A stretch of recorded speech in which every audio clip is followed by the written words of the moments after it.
Marshall fans will remember their 35-20 win over Georgia State on Thursday night as the A.J. Turner game. Coming into this game, Turner had scored 4 career touchdowns. Tonight, he scored 4 touchdowns, doubling his career total, spearheading the offense in a victory over the Georgia State Panthers.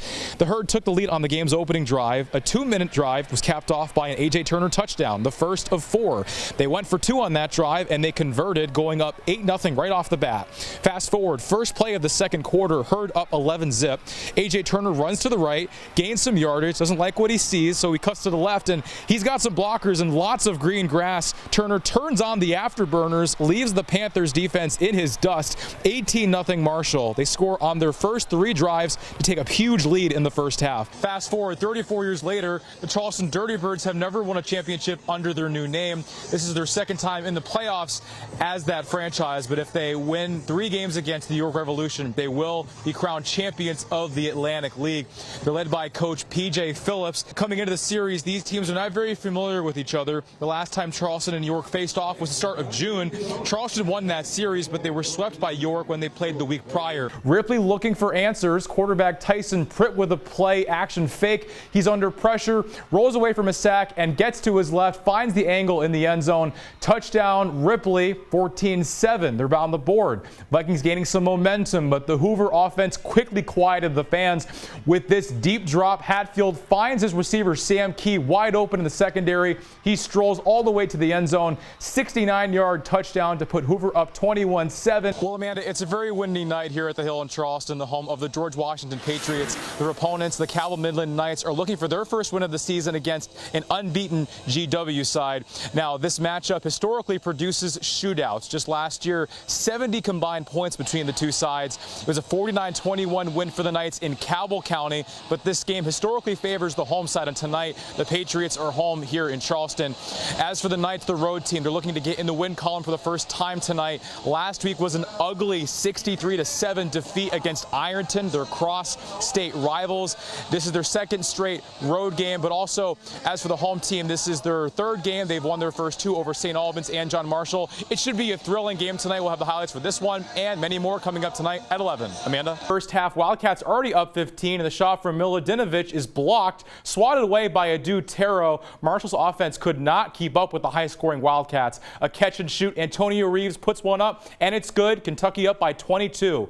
Now from the top of the key, that's to DeJuan Wagner. Nails the three-pointer. The Wildcats shot 59% from downtown, including this one by Rob Dillingham. Led both teams to 28 points, makes the basket and one. It was one-way traffic from the tip-off. The Wildcats win big. Final score 118-82. Westside down by 8, but they're driving down the field. This is quarterback Caden Vance, calls his own number, clawing towards the end zone.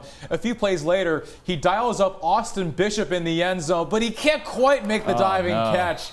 Now Westside would pay for that. Same drive, Vance under pressure. He just hurls it towards the end zone, and he's intercepted on the goal line by Aiden Burke. He gets an entourage, gets some blocks, and that's a house call, Zach, on a 100-yard pick 6. To the NFL, the Pittsburgh Steelers are about 13 hours away from their opening game against the Atlanta Falcons, but quarterback Russell Wilson may have to sit this one out.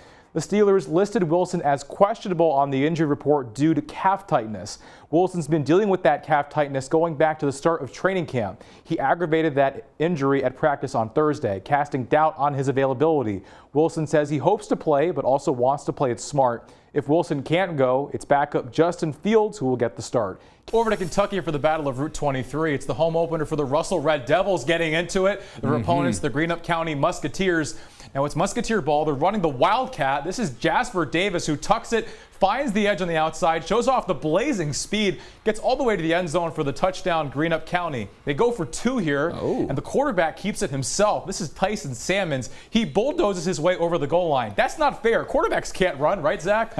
Now let's go to Red Devils on offense. Quarterback Elijah Hankins slings it to Jaden Frazier, and look at him fight for every last yard. Eventually gets swallowed up, but that sets up a field goal to make it 8-3. Greenup ball. Salmons launches a balloon down the middle of the field. He's intercepted by Jaden Pennington. Long return, but they wouldn't come away with any points on this possession. And Greenup would make them pay on the next drive. This is Waylon Perkins who takes the handoff. Lots of running room. Look at him gallop through tackles, makes it home for the touchdown. That makes it a 2-score game. This game is also still ongoing, but right now, 38-9. It's an athlete's dream come true, a ticket to the Summer Olympics in Paris. For 2 cyclists, that dream became a reality. This one had been more important to qualify for the Olympics. I'm just very grateful, and you never take an opportunity for granted. 26-year-olds Brandon McNulty and Taylor Knibb booked their spots in the Olympics after becoming national champions in the men's and women's elite time trials this afternoon in Charleston. They both had to complete a 2-lap course spanning just under 21 miles along the banks of the Canal River.